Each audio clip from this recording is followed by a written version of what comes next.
Hello again, everyone. Hope you are well on this Thursday afternoon. Not quite as hot today. It's 87 degrees plus humidity on top of that, but it's not too bad. It's kind of partly cloudy. Supposed to get a little rain later on. I want to talk about several things. I'm going to talk about how homes are unaffordable right now for the average person. People cannot afford to purchase a home, much less rent even these days. It's incredible. Also, the reason that you should always use a shopping cart when you go into really any store, if you can get a cart, even a small one. So I'll go into that. Here's kind of a security thing. And I have a terrific passage. I will share it with you towards the end of the video, so stay tuned for that as well. But first, this is information from Realtor.com. It said that only 28% of U.S. homes, only 28% of U.S. homes are affordable for the typical American household. The buying power just keeps dropping for most people. The maximum affordable home price for the median income household is right now at $298,000. So really right at about $300,000, y'all. That's incredible when you think about it. It really is. 28% of homes, that's not that much. 28% of homes are affordable for just your average household. What are people doing? I don't know how people are doing it.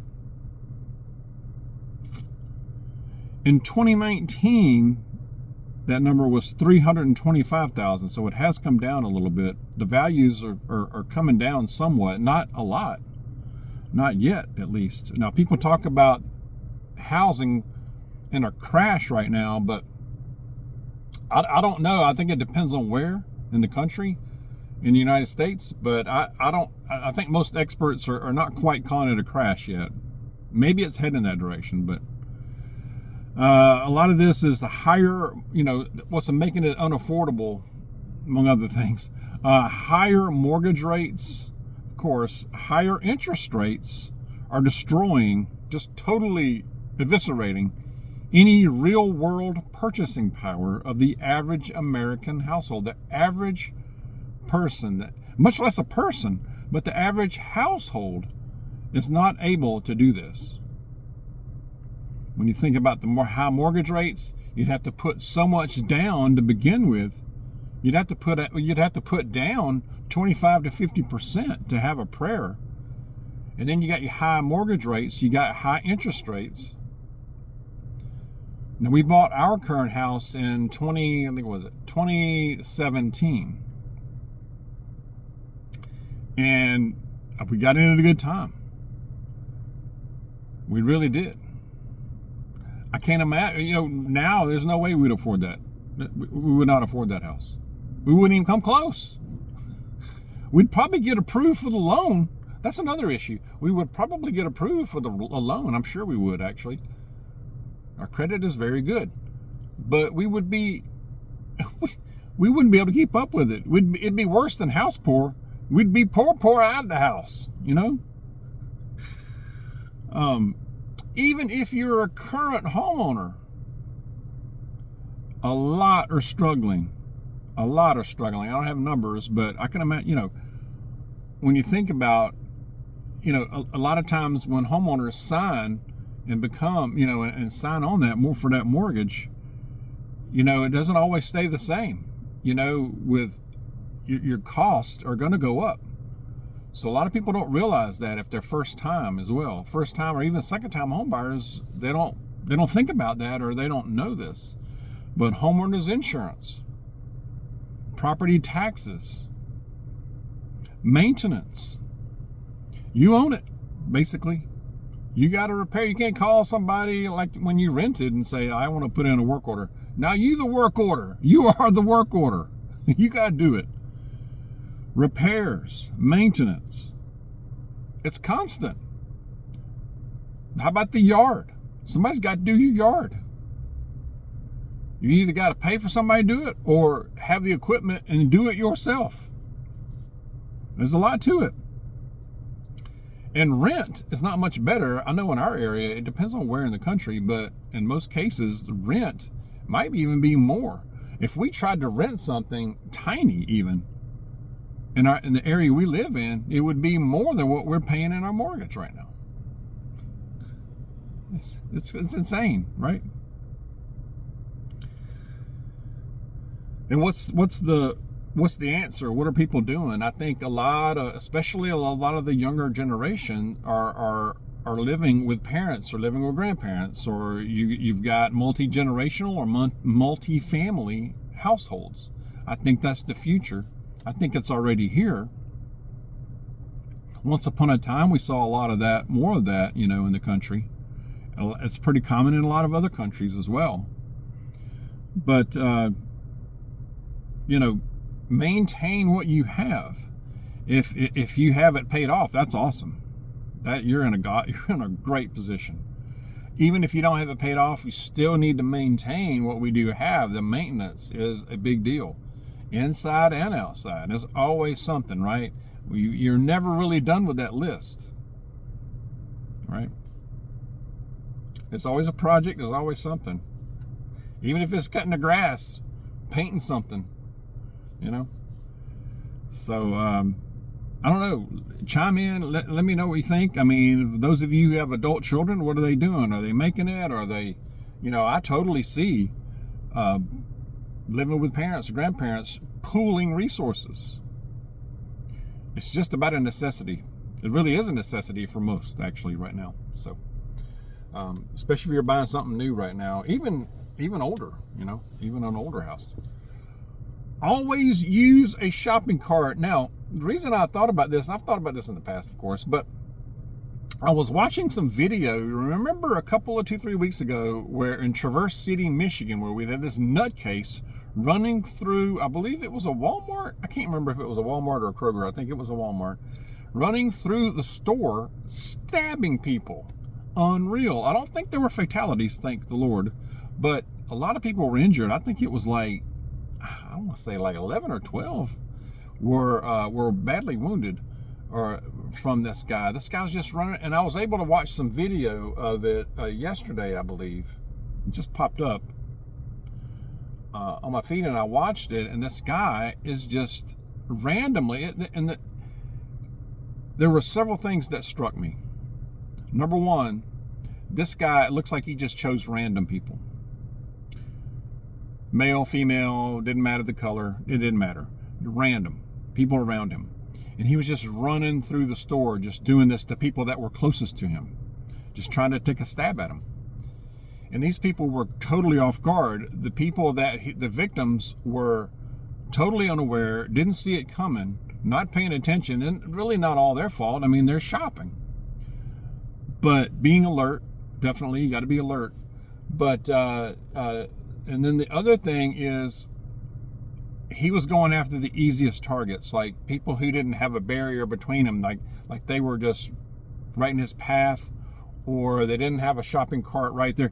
And I noticed several people were able to dodge being injured because they had a cart, even the smaller ones, maybe not your full cart, but even a small one, it might even be better because they were able to maneuver it easier and keep that as a barrier between themselves and this guy. And he just went on to the next. He went on to the easiest target. Even when it got out into the parking lot, there was a couple of guys that were out there, and one of them looked like he was about to put his cart in the corral thingy, and he was going after them, and they were using their cart to keep, and he tried to get around it, and they had the small cart, the smaller ones. And that's easier to maneuver, and they were able to keep him away from getting to them, reaching their body, using that as a barrier, using that cart as a barrier. And he tried a couple of times, and then he ran away. They followed him. Two of the guys, I give them credit, they went after him and pursued him and kind of cornered him and corralled him. And of course, there was another guy, they say he's a veteran, came in with a tool and yeah, put a stop to it and held him. I guess cops came after that, but so thankfully this guy was apprehended. But it struck me about them using these shopping carts, I mean, and also another good, especially in the, not just in the store, but in the parking lot was what really struck me. And like, say if you're bringing your groceries or whatever out to your vehicle, it's always a good idea to, when you're kind of vulnerable then, when you're placing the things from your cart into your car or truck or whatever, is to keep, especially if you're alone, to keep that vehicle being between your vehicle and the cart. In other words, position it to where you're grabbing stuff from the cart into the car, and you kind of got somewhat of a barrier there. So if somebody were to come up on you, they've got to get around that, and they've got to reach, they've got to get a little, you're just making it more difficult for them, and you're less attractive as a target, in other words, if that makes sense. So but yeah, so even if you're going in for one or two, like, dog, I'm just going in for one or two things. And I've done this before too. Like, I'm just going in to grab one or two items that I need, that I forgot, or whatever I need for the evening or for dinner or whatever. Jug of milk, I'm just going to grab that. I don't need that. I'm just going to grab a little basket, or I'm not even going to get a basket. I can just grab a couple of things. I got two hands. I see people having an armful, get a little cart. Come on. But I think it's a good idea just to have at least a small one, if you can get a small cart, and just roll it around, and you got something there. I mean, I know, you may not, especially in the case of this guy in Traverse City, it was so fast, and he was just running right down the aisles. Even if you have a tool on yourself, you may not even have, made me quicker just to try to, use that barrier first. Maybe give you a minute to get to your tool, or a few seconds rather. Anyway, share your thoughts on it. It's just from the video that I watched, it really did. That's what struck me the most. And then people are losing it, and it's not just at Walmart. I saw one happen at a Kroger, I think, similar, going after people. People are losing it. I think a lot of mental health issues. I think a lot of people are frustrated. People are on a razor's edge. They're on a hair trigger. The cost of living, cost of food, housing. People are, they're on such a short fuse right now. It doesn't take much to set somebody off, and it can just be random people they go after. Maybe just be the closest one. So I think it's more important than ever to just really keep super alert. I know it's stressful. Don't get too anxious to stress about it, but just keep watchful. You can kind of tell if your gut's telling you something's up. Really just keep extra watchful. All right. Hope that makes sense. I'm going to go to a passage. Let's see. We are in 1 Thessalonians. 1 Thessalonians chapter 5, starting verse 16. Rejoice always. Pray without ceasing. Just that one alone is good. Pray without ceasing, and everything give thanks, for this is the will of God for you in Christ Jesus. Rejoice always. Pray without ceasing. No matter what circumstances we're in, no matter what we're going through, keep that top of mind. Good times, bad times, rough day, great day, still rejoice. Give thanks. Pray without ceasing. Be thankful. Let's be thankful. Count your blessings, because you do have some. All right. I hope that's helpful. I hope that makes sense. Share your thoughts.